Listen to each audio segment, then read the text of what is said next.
Buenos días, señoras y señores. Muchas gracias por conectar con mallorcadiario.com, el digital de referencia.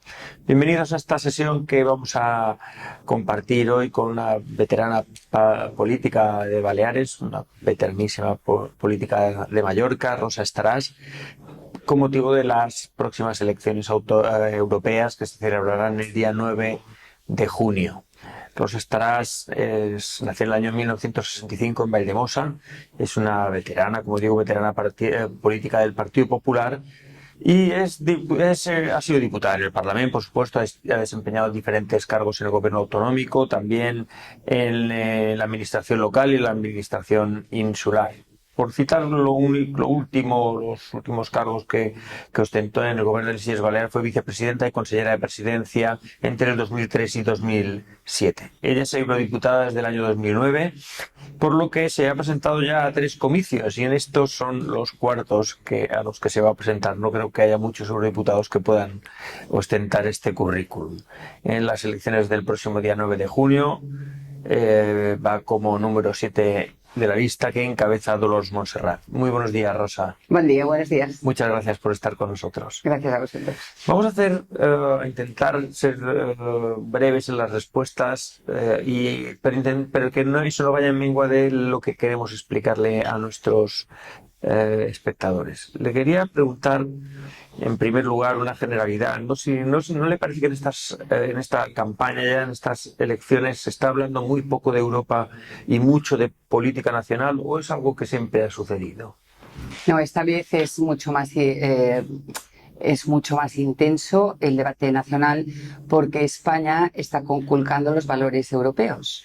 El valor principal de Europa es justicia, es solidaridad, es igualdad y es Estado de Derecho. España en este momento, con el gobierno de Sánchez, está conculcando estos valores europeos, especialmente la ruptura del Estado de Derecho, intentando el ataque a los jueces, intentando colonizar las instituciones. Ha habido varios llamamientos en el informe anual que hace Europa sobre el Estado de Derecho al gobierno de Sánchez por estos tics autoritarios. Por ejemplo, el fiscal general del Estado, que sea a la mañana siguiente de ser ministra socialista, sea fiscal general del Estado una ministra socialista, a Europa no le ha parecido bien. Que luego sea su íntimo amigo tampoco es lo suyo. Que en el Tribunal Constitucional vaya el ministro de Justicia de Sánchez tampoco es lo suyo, o la asesora de presidencia. En fin, hay demasiados tics autoritarios. El ataque a los jueces permanente, les han llamado fachas con toga. Eso intranquiliza a Europa porque rompe los valores europeos. Bajar el delito de malversación de caudales públicos, que solo pueden cometer políticos, intranquiliza a Europa porque queremos unos estándares muy altos de lucha contra la corrupción. Y el ataque último a la prensa, intentando acallar a aquellos medios críticos, pues es un cóctel molotov que evidentemente la esperanza es Europa. Quien puede parar esta deriva absolutamente autoritaria, antidemocrática, es Europa, porque Europa es la garantía de la democracia y de los valores europeos. Por eso estas elecciones, además de ser europeas, se tienen que leer en clave nacional, porque Europa es la esperanza para parar esa deriva absolutamente antidemocrática del gobierno de Sánchez. Usted parte en el puesto número 7, por tanto, muy mal le tendría que ir al PP para que usted no vuelva a ser eurodiputada los próximos 5 años. ¿A qué se debe esta confianza del Partido Popular en usted? Bueno, quiero creer que el trabajo, la responsabilidad asumida estos 15 años se han puesto en valor. Tengo una relación muy personal y muy de admiración por Alberto Núñez Feijóo. Conozco al presidente hace muchos años. Es el referente para mí de los valores europeos. Jamás engaña, jamás miente, es fiel a la palabra dada, es disciplinado, no le gusta la frivolidad, le gusta el trabajo bien hecho y luego tiene una vocación de servicio a España inigualable. Y la presidenta de Baleares, Marga Proens, con Llorens Galmés y con todo su equipo, siento que son como hermanos. Y entonces quiero a esta tierra, creo que tengo vocación de servicio y entonces entiendo que el presidente y la presidenta han puesto a las islas en un sitio, no mi persona, sino las islas en un sitio importante para que los intereses de las islas se defiendan. Es decir, que las otras candidaturas desgraciadamente no llevan en un puesto tan de salida a los compañeros de las islas. Curiosamente, el Partido Socialista lleva una compañera en el número Alicia 21, Oms. pero ojalá hubiera tenido más peso Francina y hubiera podido poner a las islas en el sitio prioritario, que son los primeros puestos. Claro, podría suceder que usted sea la única, podría suceder, vamos, es más que probable que usted sea la única eurodiputada balear. Bueno, no lo sé lo que pasará. Lo que sí puedo decir es que yo trabajaré, como siempre he hecho, a favor de la gente, tanto si me han votado como si no, defendiendo lo que siempre he defendido, que son los intereses de las islas y especialmente los sectores más vulnerables. Hablemos de Europa, señora Estaràs. A su juicio, ¿es la Unión Europea un proyecto fuerte o languidece por efecto del euroescepticismo o de formaciones euroescépticas que están surgiendo y cogiendo fuerza en toda la Unión? El euroescéptico suele ser un personaje xenófobo, suele ser un personaje antiderechos, suele ser un personaje extremista y radical, porque ¿quién puede estar en contra de la solidaridad, la justicia, la igualdad, el Estado de Derecho, el bien común, la unión? Yo creo que esto es, sentido común nos dice que esto es lo que puede ir bien. Los antieuropeístas suelen ser egoístas, suelen ser muy egocéntricos y suelen ser radicales, tanto de un lado como de otro. Europa se ha podido ver con la pandemia, es la solución. ¿Tú te imaginas qué habría pasado sin Europa con una pandemia? Descubrimos la vacuna sin tener competencias en sanidad. Nos la repartimos de una manera absolutamente equilibrada. Y dimos el mismo número de vacunas que nos dábamos a nosotros mismos a los países en desarrollo. Es decir, que Europa es el continente del mundo donde más se protegen los derechos humanos, donde se hacen regulaciones precisamente porque queremos proteger estos derechos humanos y porque somos al final la solución a la inmensa mayoría de problemas. Hemos tenido, por desgracia, llevamos ya más de 2 años con una guerra que no impensable en Europa. Y Europa ha hecho piña, nos hemos unido para luchar contra la barbarie, contra la invasión, contra todo lo que conculca los derechos humanos, porque la guerra de Putin contra Ucrania no es una guerra de 2 territorios, es una guerra de Putin contra los valores europeos, una guerra de Putin contra la democracia, una guerra de Putin contra la libertad. Y por lo tanto nos hemos unido en esta lucha por los valores europeos. Por lo tanto, que a nadie le quepa duda que en Europa el respeto a sus derechos, la democracia en mayúsculas, es lo principal. No hay Europa sin democracia, no hay Europa sin libertad, no hay Europa sin derechos. ¿Y le preocupa a veces escenas o posiciones de gobiernos de la Unión contrarios a las minorías, ya sean religiosas, a las minorías étnicas, en fin, a las favorables a ciertas discriminaciones que conculcan la legislación europea? Claro, y además Europa, cuando hay un ataque a cualquier, por cuestión de raza, de religión, de sexo, de orientación sexual, de identidad, hay una respuesta inmediata. Yo estoy en todos los comités antidiscriminación, soy vicepresidenta europea del Intergrupo de Discapacidad, estoy en el Intergrupo de LGTBI, de minorías étnicas, y la respuesta es inmediata, porque nosotros no toleraremos jamás que se le ataque a nadie por ninguna de estas razones. Que se ataque a nadie jamás, que eso se le violencia jamás, y si es por estas razones todavía menos. Tengo que deciros, enlazo aquí con la inmigración. Hemos firmado un pacto de inmigración que para mí es referente. No puede ser ni que no venga nadie, como dicen algunos, que vengan todos, papeles para todos, como dicen otros. Estoy hablando de los dos extremos. En el centro está la solución. Hemos reforzado las fronteras, tenemos ahora 2.000 efectivos en Frontex, en las fronteras europeas, vamos a llegar a 10.000 para que los países tengan seguridad. Apostamos por una inmigración regular y con papeles, absolutamente, donde los estados van a tener que repartírselo y hacemos un equilibrio entre la solidaridad y la responsabilidad. Y evidentemente haremos una lucha contra las mafias que se aprovechan de la inmigración que no es regular y que no es con papeles. Por lo tanto, la inmigración es positiva siempre que sea regular y con papeles y ordenada. Eso es el objetivo y es lo que dice nuestro pacto. Pero fíjate que los extremos, unos por una cosa, otros por otra, han votado en contra. Mm.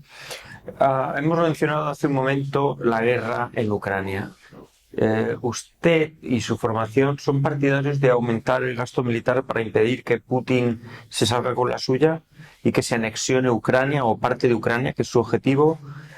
¿Y hasta dónde se quedaría Putin? O sea, si esto obedece a una actitud expansionista, que es lo que se teme todos los países de la frontera este. Bueno, está claro que yo creo que Europa ha sido ejemplar en la respuesta, porque hemos dado ayuda en defensa para que Ucrania pueda defenderse, porque es tanto como defender la democracia.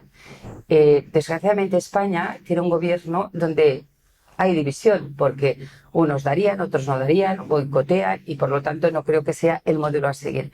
Pero el modelo es todos unidos en la defensa de Ucrania. Pero no solamente le hemos defendido en armamento, hemos defendido humanitariamente. Ha habido un éxodo especialmente de mujeres, porque hay ley marcial de mujeres, de hombres mayores, de personas vulnerables, de niños, de personas con discapacidad, han huido hacia Europa y nosotros, todos los estados, han acogido todos estos refugiados y nosotros hemos dado ayuda humanitaria para que a ningún vulnerable, ningún niño, ninguna mujer esté en una situación límite. Por lo tanto, la respuesta humanitaria ha sido extraordinaria. La respuesta en armamento ha sido extraordinaria y luego hemos aprobado un régimen de sanciones contra el régimen de Putin para que jamás dependamos ni eléctrica, ni con el gas, ni con nada de un personaje de este tipo. Desgraciadamente, vuelvo a decir, nosotros hemos buscado gas en otros mercados alternativos, Europa, para no depender del gas ruso. Desgraciadamente, el único país que sigue teniendo una compra muy alta de gas ruso es España, porque como Sánchez pues tiene la habilidad de pelearse con todos los actores internacionales, se peleó con Argelia y sigue comprando gas a Rusia, cosa que no hace el resto de Europa. Hablemos de la industrialización o de la reindustrialización de Europa. ¿Cree que hay que avanzar en ese camino para no depender tanto de las importaciones de terceros países extracomunitarios que son competidores, en especial de China? Bueno, evidentemente estamos en una era digital. Nosotros decimos que el crecimiento va a ser sostenible, siempre ha de dialogar con el sector primario, la agricultura y la pesca. El futuro y el crecimiento van a ser innovadores y tienen que ser inclusivos. Pues la reindustrialización se tiene que mantener en estos tres parámetros, sobre todo el parámetro de la innovación. Nosotros, yo siempre digo que Europa somos los mejores regulando, haciendo normas. Luego es verdad que a la hora de ponerlo en práctica, pues a veces tenemos más dificultades. En cualquier caso, somos el primer continente del mundo que ha regulado la primera ley de inteligencia artificial del mundo. ¿Por qué? Porque la inteligencia artificial va a tener muchas cosas, ya lo vemos, ¿no? Y toda la innovación va a tener muchas cosas buenas, pues en la seguridad, en la salud. Y muchos riesgos también. Pero muchos riesgos. Ponía ayer un ejemplo en un mitin, imaginad un juguete o uno de estos de juegos de consola que imite la voz de una madre exacta diciendo que alientando a la violencia de su hijo. Y el niño cree que es la voz de su madre. Esto es un drama monumental. Por lo tanto, somos el único continente del mundo y nos van a copiar, que ha dicho muy bien la inteligencia artificial, sí, pero aquí hay que poner un coto. Vamos a hacer una pirámide de lo que es aceptable, lo que es medianamente aceptable y lo que es absolutamente inaceptable. Y ese caso es absolutamente inaceptable y está prohibido en Europa, como los temas de protección a los menores en materias de pornografía infantil, de violencia, de incitación al odio. Todo esto está absolutamente prohibido. Hemos hecho una ley de mercados digitales y una ley de servicios digitales en esta línea, siempre sí a la innovación, pero sí a la protección. Claro, no podíamos esperar que esto lo haga China, pero quizá Estados Unidos copiara esta norma. Entonces, vamos a ver en todos los discursos cada año que hacemos del Estado de la Unión, si somos pioneros en esto y lo somos, tenemos que ser pioneros luego en poner esto en práctica. A veces se percibe en la Unión Europea y aún más a la Comisión como excesivamente burocratizada y alejada de la realidad. Se ha visto con las movilizaciones en el sector primario. ¿Esta percepción es errónea o tiene parte de razón? No, tiene parte de razón. Yo que soy una europeísta convencidísima, Yo creo que Europa tiene que quitar burocracia. La Comisión está haciendo esfuerzos porque en el COVID, por ejemplo, todos los fondos europeos, tanto los Next Generation como los fondos FEDER o los fondos de cohesión, se eliminaron un montón de burocracia para que los fondos llegaran a la velocidad mucho más rápido. Entonces, ahí aprendieron a que se puede controlar el fondo y se puede dar con menos papeles. Por lo tanto, Europa sabe que este es su problema y Europa, por lo tanto, lo está recortando. Tengo que deciros que los agricultores, nosotros somos el partido de los agricultores y de los pescadores del sector primario. Jamás hemos votado nada en el Parlamento Europeo que pudiera poner en peligro al sector primario.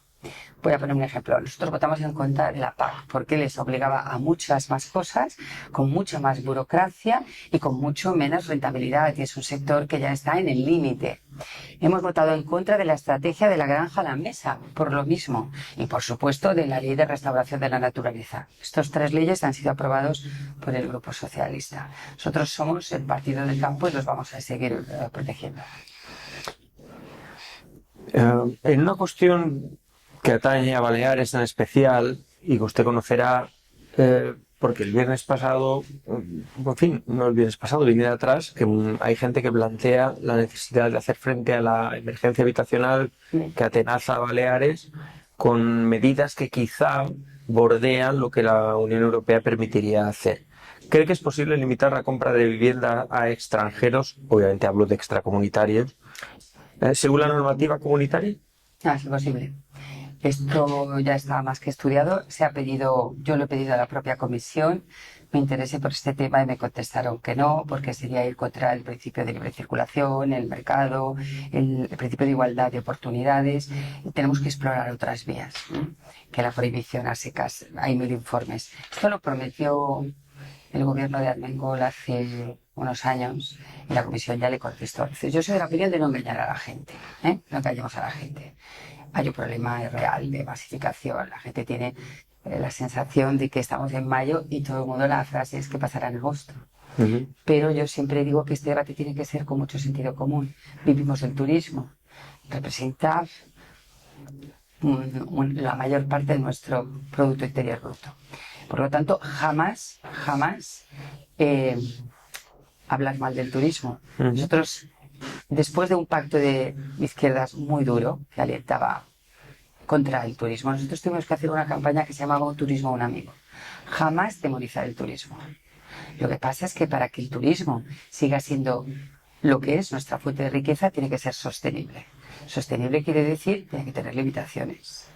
Para ser sostenible tiene que ser de calidad.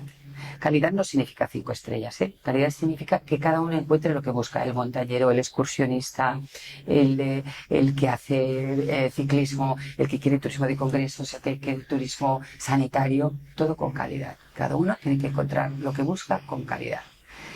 Y para todo esto necesitamos estudiar. Yo creo que la presidenta lo ha hecho imposible mejor. Ha convocado a todos, de todos los colores políticos, a toda la sociedad civil, a todos los partidos, de la derecha, de la izquierda, del centro, de una facción, de otra, todos, para que todos aporten. Del diálogo de todos saldrán segurísimo conclusiones que se van a aplicar y serán conclusiones con sentido común.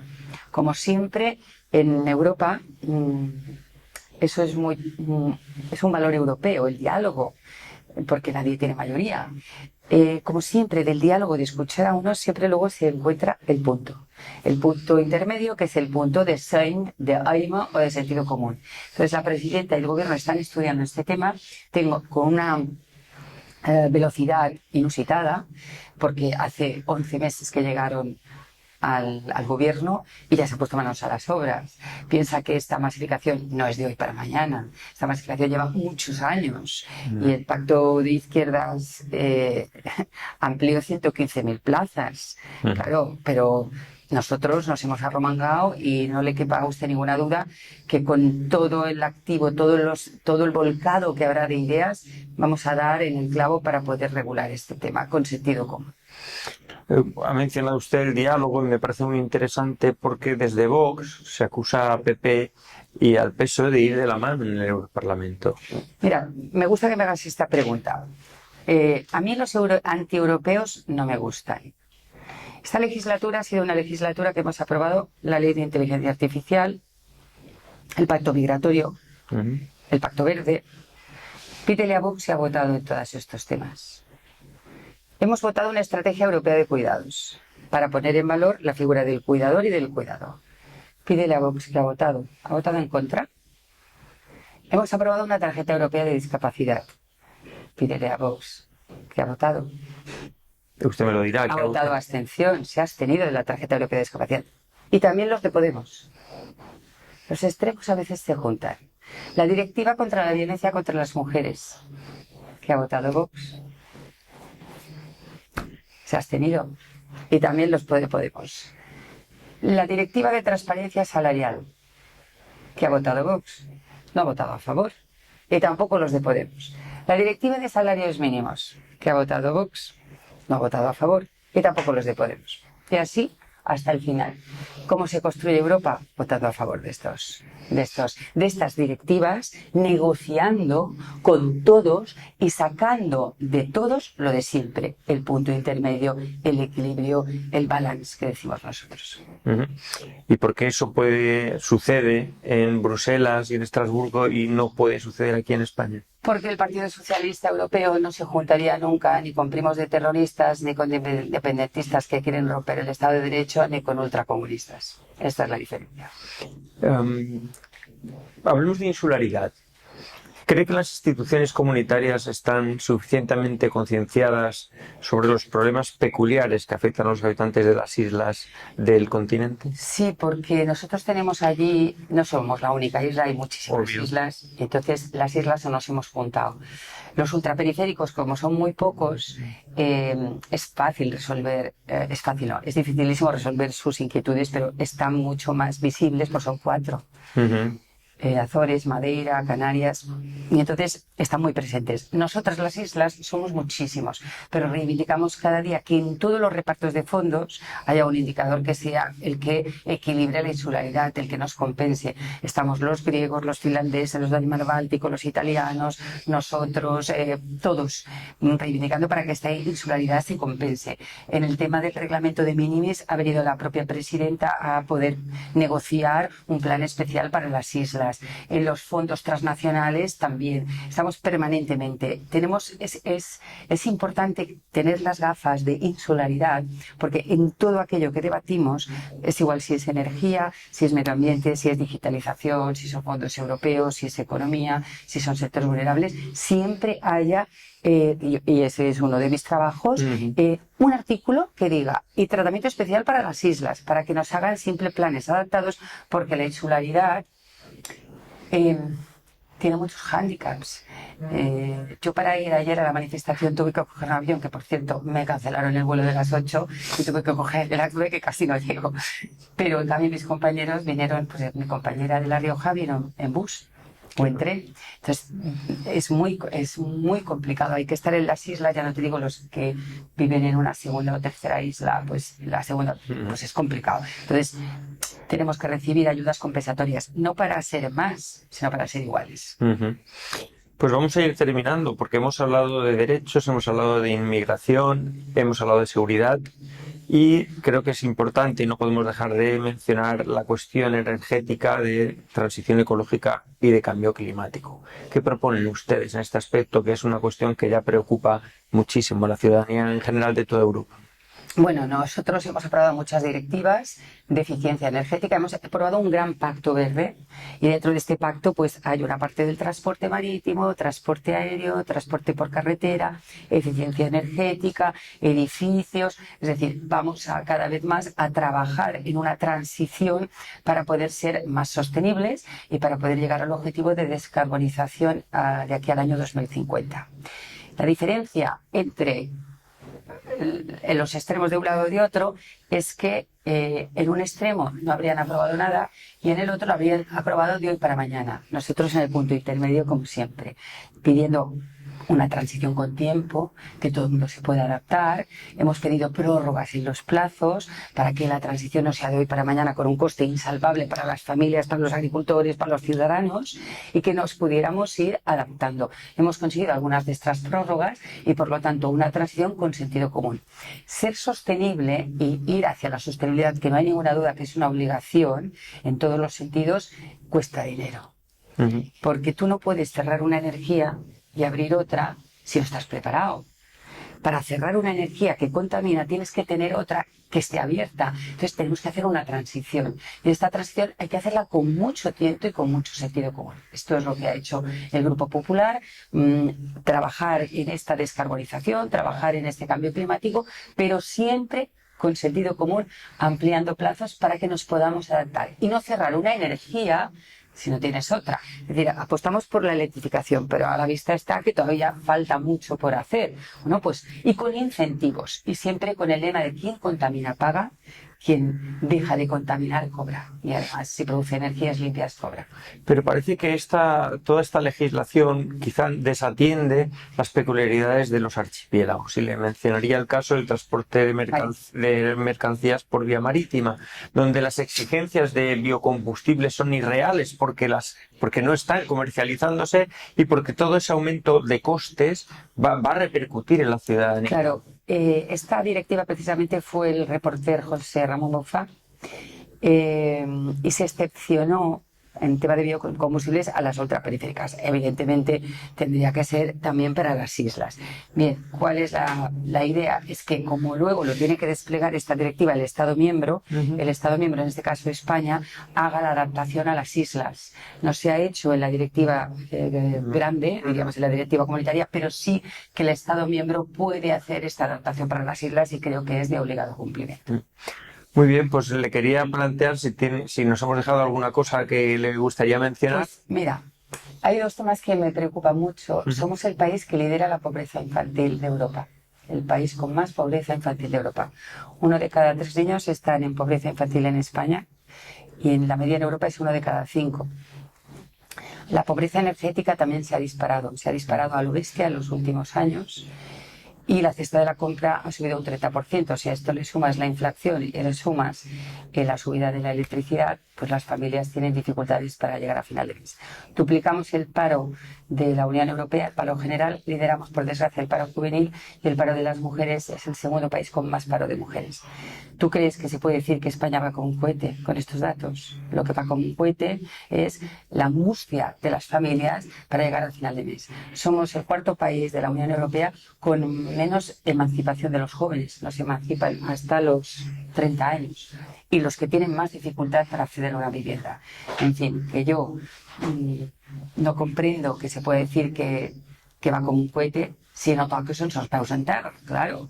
Aquest senyor está subido en el Falcon tantos días, pues ha dejado de tocar con los pies en el suelo y vale la pena salir y hablar con la gente y ver que la gente realmente lo pasa mal, sobre todo los jóvenes. Es una generación con muchísimas dificultades. Yo diría que más de las que tuvimos nosotros para poder acceder a una vivienda digna, para poder emprender un negocio o para poder tener una familia. Pues muchísimas gracias, Rosa, por su tiempo, por haber estado con nosotros y por haber sido tan didáctica explicándonos tantas cosas sin habernos dejado prácticamente, yo creo, nada en el tintero. Muchas gracias y mucha suerte en esta campaña electoral. Muchas gracias. Y a ustedes, señores, muchísimas gracias por estar con nosotros y les animamos a seguir leyendo mallorcadiario.com. Muchas gracias y buenos días.